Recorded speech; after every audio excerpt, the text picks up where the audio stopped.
Hi everyone, welcome to our channel Konaseema రుచులు. ఈరోజు నేను మీకు చూపించే రెసిపీ తొక్కుల లడ్డు. చాలా రుచిగా ఉంటుందండి, చాలా సులభంగా తయారు చేసుకోవచ్చు. ఇలా చేసి చూడండి ఫ్రెండ్స్, స్వీట్ షాప్లో లడ్డు లాగా చాలా బాగా వస్తుంది. తొక్కుల లడ్డుకి కావలసిన పదార్థాలు శనగపిండి 2 కప్పులు తీసుకున్నానండి. ఇందులో తగినన్ని నీళ్లు పోసి కలుపుకోవాలి. పిండి కొద్దిగా లూజ్గానే ఉండాలండి, మరీ గట్టిగా కలుపుకున్న జంతికలు వేసేటప్పుడు ఫ్రీగా దిగదు. ఈ విధంగా చేతికి అంటుకునేలాగా కలుపుకోవాలి. జంతికలు కొట్టడానికి నూనె రాసి పిండి పెట్టుకోవాలి. జంతికలు ఎలా అయితే వేసుకుంటామో అదే విధంగా అండి. ఇలా పిండి పెట్టుకున్నాం కదా, ఇప్పుడు డీప్ ఫ్రైకి సరిపడా నూనె పెట్టుకోవాలి. నూనె వేడవ్వాలి. నూనె వేడయ్యాక మీడియం ఫ్లేమ్లో పెట్టి ఈ విధంగా జంతుకు చుట్టుకున్నట్టు చుట్టుకోవాలి. ఇది కొద్దిగా వేగాక అటు ఇటు కదుపుతూ 2 వైపులా ఎర్రగా వచ్చే వరకు ఫ్రై చేసుకోవాలి. చూడండి, ఇలా వేగింది కదా, ఇలా వేగితే సరిపోతుంది. ఇప్పుడు ఇది ప్లేట్లోకి తీసుకోవాలి. ఇదే విధంగా అన్ని జంతికలు ఫ్రై చేసుకోవాలి. ఇవి సరిగ్గా వేగకపోతే మెత్తగా ఉంటాయండి, మిక్సీ పట్టేటప్పుడు పొడి అవ్వదు. చూడండి, అన్ని జంతికలు ఇలా తయారు చేసుకున్నాం కదా, ఇవి బాగా చల్లారాలి. చల్లారాక ముక్కలుగా చేసుకొని మిక్సీ పట్టుకుంటే పొడి అంతా బాగా వస్తుంది.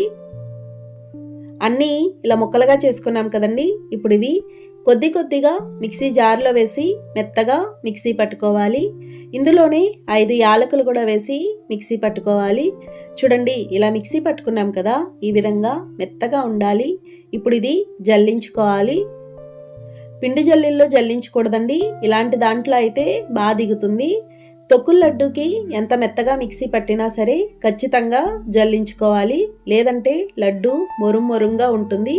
చూడండి, ఇలా బాగా జల్లించుకున్నాం కదా, ఇదే విధంగా మిగతా అన్ని జంతిక ముక్కలు మిక్సీ పట్టుకోవాలి. ఇది జల్లించుకునేటప్పుడు చేత్తో కలుపుతూ జల్లించుకుంటే బాగా దిగుతుంది. చూడండి, మొత్తం అంతా ఇలా తయారు చేసుకున్నాం కదా, ఇప్పుడు పాకం పట్టుకుందాం. పాకం కోసం ప్యాన్ పెట్టి 2 కప్పుల శనగపిండికి 2 కప్పుల పంచదార, 2 కప్పుల నీళ్లు పోసుకోవాలి. దీనికి ఏదైనా మందపాటి గిన్నె పెట్టుకోవాలండి. తొక్కుల లడ్డూకి ముఖ్యంగా ఈ పాకమేనండి, పాకం కరెక్ట్గా ఉండాలి. దీనికి లేత తీగ పాకం వస్తే సరిపోతుంది. పంచదార అంతా కరిగి ఇలా మరిగిన తర్వాత కొద్దిసేపటికి చేతికి జిగురుగా తగులుతుంది. అలా జిగురుగా తగిలిన 1 నిమిషానికే లేత తీగ పాకం వస్తుందండి.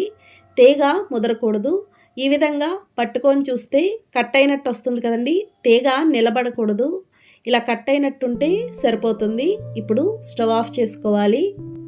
స్టవ్ ఆఫ్ చేసుకున్నాక పాకంలో ముందుగా జల్లించిన జంతికల పిండి ఉంది కదండి, ఇదంతా వేసి ఉండలు లేకుండా కలుపుకోవాలి. ఇది కొద్దిగా దగ్గర పడుతుంది, కొంచెం టైం పడుతుంది. చూడండి, ఇలా బాగా కలుపుకున్నాక 2 స్పూన్ల వరకు నెయ్యి వేసి కలుపుకోవాలి. ఇలా కలుపుతూనే ఉండాలండి. ఇది ఎంత బాగా కలుపుకుంటే రంగు అంత బాగా వస్తుంది. తొక్కుల లడ్డూకి పాకం కరెక్ట్గా వస్తే చాలా బాగా వస్తాయండి. అదే పాకం రాకపోతే మీరు ఎంతసేపు తిప్పినా కూడా గట్టిపడదు. పాకం ఎక్కువ వస్తే కనుక లడ్డూలు తెల్లగా బూజు పట్టిన లడ్డూలు ఎలా అయిపోతాయో అలా ఉంటాయండి. చూడండి, ఇలా బాగా దగ్గర పడింది కదా, ఇలా వస్తే సరిపోతుంది. ఇలా ఉన్నప్పుడే మీరు చేతికి నెయ్యి రాసుకొని లడ్డూల్లాగా చుట్టుకోవచ్చు. లేదు అంటే ఏదైనా ఒక ప్లేట్కి నెయ్యి రాసుకొని అందులో వేసి చపాతీ పిండి కలుపుకున్నట్టు ఒకసారి కలుపుకొని లడ్డూల్లాగా చేసుకోవచ్చు, ఎలా అయినా చేసుకోవచ్చు.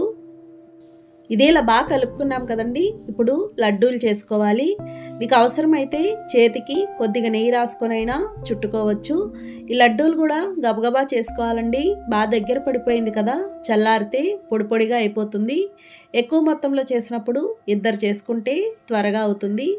ఈ విధంగా చేసుకొని పైన జీడిపప్పు పెట్టుకుంటే సరిపోతుంది. ఇంతేనండి, తొక్కుల లడ్డు తయారైపోయింది. చూసారు కదా ఫ్రెండ్స్, చాలా సులభంగా తయారు చేసుకున్నాం.